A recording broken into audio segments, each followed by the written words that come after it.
यहाँ सिंघवी डराने का काम करता है और करण सिंह डरने का काम करता है। जहाँ सिंघवी लोगों को दबाता है, लोगों के मुकदमे लगाता है, लोगों को कुचलने का काम करता है, करण सिंह उनकी रक्षा नहीं कर पाया। उन चीज़ों से प्रभावित होकर और जनता को ऐसा लगता है कि एक लड़ाका हमारे बीच में आया है जो हमारे हकों की लड़ाई लड़ेगा, जो किसी से भी टकरा सकता है, जो किसी बड़े से बड़े अधिकारी से टकरा सकता है, बड़े से बड़े अधिकारी से लड़ सकता है। जो यहाँ मैंने एक वातावरण ये भी देखा गाँव में कि जिस एरिया में अफीम की खेती होती है उस एरिया में नेता लोग प्रताप सिंह सिंघवी विशेषकर उनके आदमी इस तरह से डराते हैं कि साहब अगर हमारे खिलाफ रहोगे तो आपको अफीम के केसों में पकड़ा दिया जाएगा, बंद करा दिया जाएगा। आया प्रताप सिंह सिंघवी मिलकर राजनीति करते थे और ये नहीं चाहते कि बीजेपी कांग्रेस से कोई नेता उभर के यहाँ आए। पिछले दिनों जैसे मैंने जब आंदोलन भी किए तब भी यहाँ के कलेक्टर और एसपी जो कि प्रमोद जैन भाया के प्रभाव में रहते हैं, उन्होंने मेरे 8 मुकदमे लगाए, 2 बार मुझे जेल भेजा।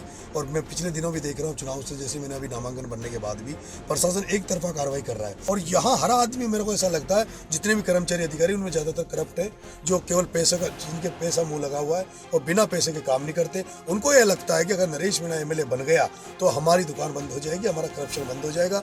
राजस्थान में धूम मचाने के बाद हाड़ौती में जिस तरह नरेश मीणा उभरता हुआ नेता सामने आ रहा है, इसको लेके पूरे राजस्थान में चर्चा। इसके अलावा हाड़ौती में जो नेता भाजपा और कांग्रेस लड़ने वालों में दहशत मची हुई है। हमारे साथ में नरेश जी खुद मौजूद है, हम इन्हीं से जानेंगे किस तरह से संघर्ष आपका जारी है। आपने कॉलेज लाइफ में भी संघर्ष किया, आज यहाँ भी आपको संघर्ष करना पड़ रहा है। मैं सर यहाँ से निर्दलीय के रूप में चुनाव लड़ रहा हूँ और मैंने नारा दिया है किसान के ऊपर मैं चुनाव लड़ रहा हूँ। सारी किसान कौमों का आशीर्वाद लेके, युवाओं का साथ लेके और गरीब पिछड़ों का सपोर्ट लेके मैं ये चुनाव लड़ रहा हूँ और गांव-गांव जा रहा हूँ, लोगों से मिल रहा हूँ। और मुझे जिस तरह का लोगों का आशीर्वाद मिल रहा है उससे लगता है कि मेरी जीत पक्की है। जिस तरह यहाँ पर सिंघवी जिस तरह प्रभाव है, करण सिंह अपने आप में प्रभाव है, आप इनके बीच में किस तरह से संघर्ष कर रहे हैं? देखो सर, मुझे तो उनकी ना तो कहीं प्रचार करते हुए नजर आए, ना उनके कहीं कार्यकर्ता नजर आए।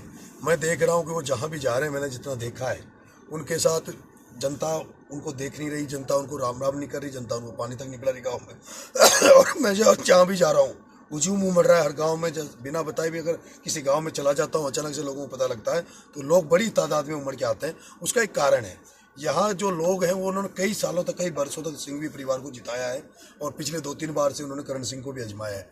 यहाँ सिंघवी डराने का काम करता है और करण सिंह डरने का काम करता है। जहाँ सिंघवी लोगों को दबाता है, लोगों के मुकदमे लगाता है, लोगों को कुचलने का काम करता है, करण सिंह उनकी रक्षा नहीं कर पाया, करण सिंह उनको सुरक्षा नहीं दे पाया, करण सिंह किसी भी के भी काम नहीं आ पाए। ऐसे में दोनों लोगों से यहाँ उब चुकी है जनता और वो मेरे से उम्मीद की नज़र से देख रही है। दूसरा उनका ये जनता का ये भी है कि जनता के जिस तरह से यहाँ लूटा जाता है, थानों में लूटा जाता है, तहसील में लूटा जाता है, पटवारी के यहाँ लूटा जाता है, बिजली विभाग में लूटा जाता है, जनता ये कह रही है कि हमारा कोई भी सरकारी जो काम हमें पड़ता है वो बिना पैसे दिए हमारा आज दिन तक कोई काम होता ही नहीं है। आज भी मैं गांव में गया हूँ, वहाँ पानी पीने की व्यवस्था नहीं है, बिजली की लाइट की व्यवस्था नहीं है।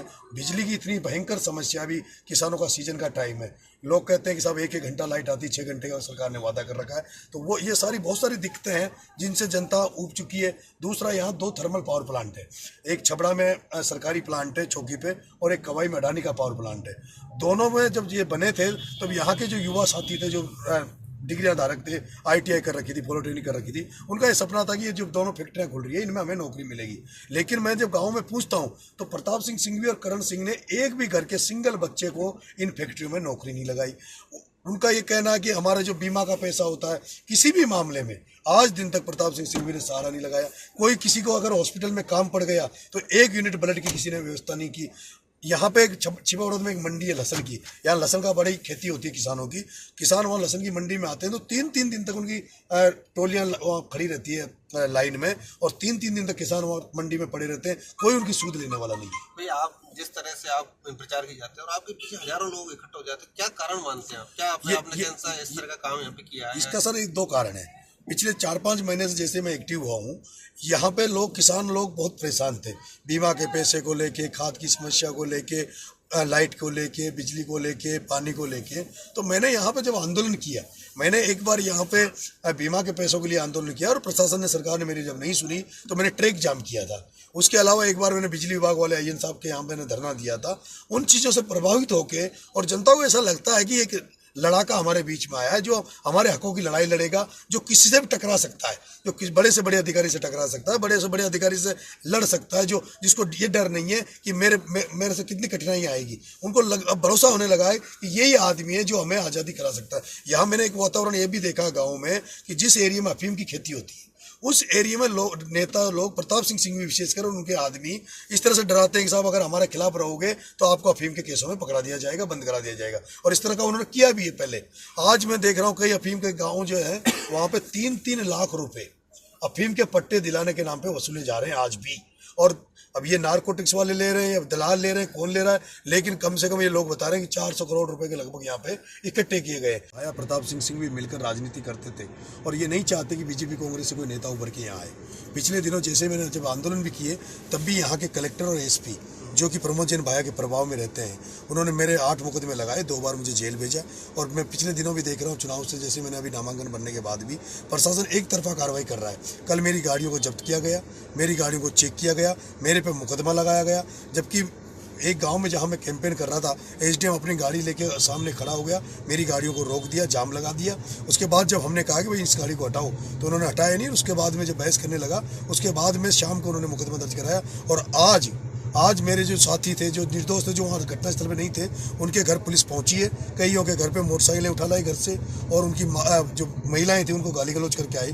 कल एसडीएम ने भी जो लड़के को जो गाड़ी में चेक किया, जो 16,000 रुपये इसने छीन लिए थे और उसके बाद जातिवाचक शब्दों से उसको गाली गलौज की थी। एक प्रशासन में भी क्या आपके प्रति इस तरह का भय है कि अगर भविष्य में विधायक बन के आते हैं तो क्या उनके काम करना मजबूर हो जाएंगे काम करने के लिए? देखो जो भ्रष्टाचारी है, जो करप्शन है, करप्ट है, उनमें ये डर है।